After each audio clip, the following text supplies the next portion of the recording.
Yeah,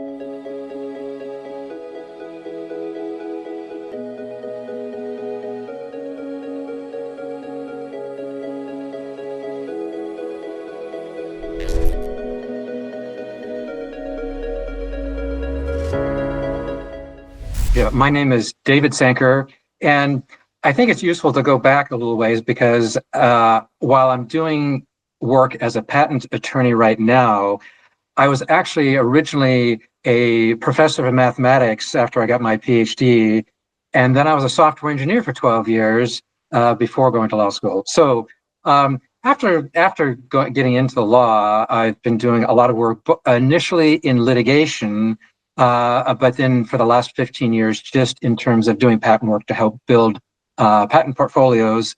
And I was working for a large law firm for almost 20 years before I left and started my own firm about a year and a half ago. Sanker IP is what I started. So we deal with just working with clients to build patent portfolios. We work with patent offices and associates throughout the world so that we can get patents anywhere. Of course, a huge portion of the work I do is in artificial intelligence because a lot of inventions nowadays use artificial intelligence in one way or another. And so that's been an area of expertise with us. And so we do a lot of that.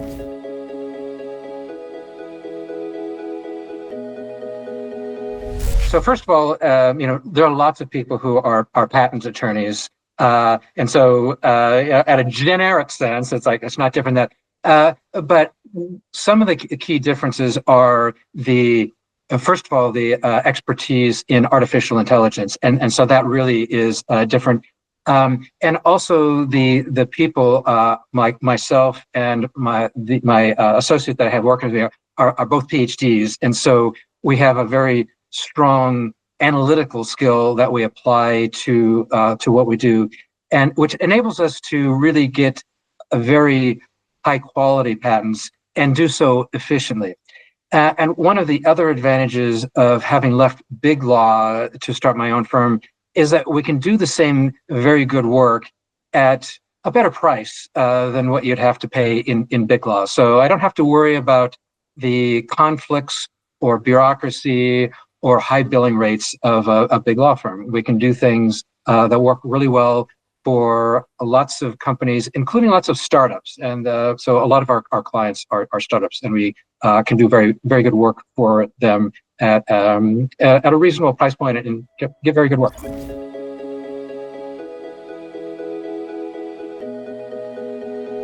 So for the most part, a lot of our clients are startups, and at various stages. So from some of them being just like the earliest possible stage where you have a solo inventor who's just starting something to a little bit further beyond. But most of our clients at this point are early stage. And one of the things that a lot of early stage companies need is they need a little more assistance with understanding the patent process and developing a patent strategy. While I was working in big law, I worked with a lot of the very big tech companies that everybody knows about, and they usually have a well-defined patent program. And so by the time the disclosures got to me, they were pretty well-defined, and it was like, okay, draft the patent. Whereas now I actually interact a lot more with the clients I have to really make sure I've got enough information to prepare a good patent application. So a lot of the clients are early stage, but then in a lot of technologies, it's focused on, particularly because of my background in software. I was a software developer for 12 years. So I actually can draft and work with patent offices on software patents much better than most, because there aren't too many people who have actually were an actual software developer for 12 years. So a lot of software, and that has led to artificial intelligence as well, because most AI is sort of like software, and so the same skills that are applied to software are applied to AI. So a lot of software, a lot of AI, but then in addition, also things like semiconductor devices and medical devices and things like that. So I don't have expertise in the life sciences, so I can't do that. But a lot of other things I can.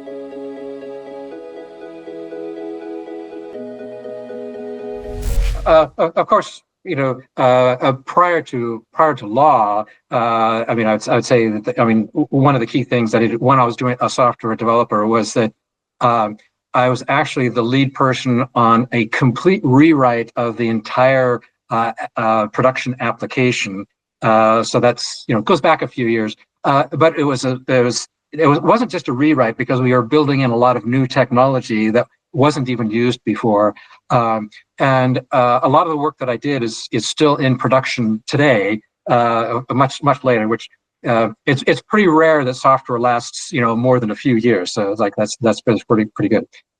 So in terms of while I've been an attorney, then probably one of the things is it's like unlike being in litigation where you win a big case and say I got this $50 million win or avoided a $50 million loss.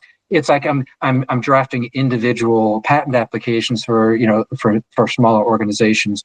But I think so. It's kind of looking at it a little differently, and part of it was actually the couple of recognitions in the past few years. So like in 2019, I was recognized by the Daily Journal as being a top AI attorney, and then that's kind of gotten me started on doing public speaking about AI. And the Daily Journal recognized me again last year as being a top AI attorney, and then it was only about 4 or 5 months ago that we were also recognized by Chambers as being a top firm for intellectual property and AI.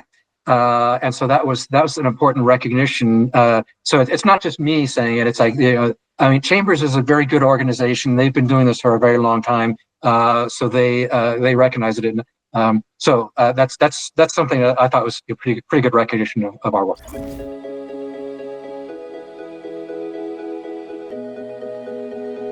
Yeah, and I think the key reason is that we provide very good services, but having only launched my firm a year and a half ago, it takes a lot more work to make our name more publicly known, and so I've been doing a lot of work on just saying on participating in events, and so the Global Law Experts seems like a reasonable way of making our skills more known to other groups that I might not be reaching otherwise, and so that's what drew my interest.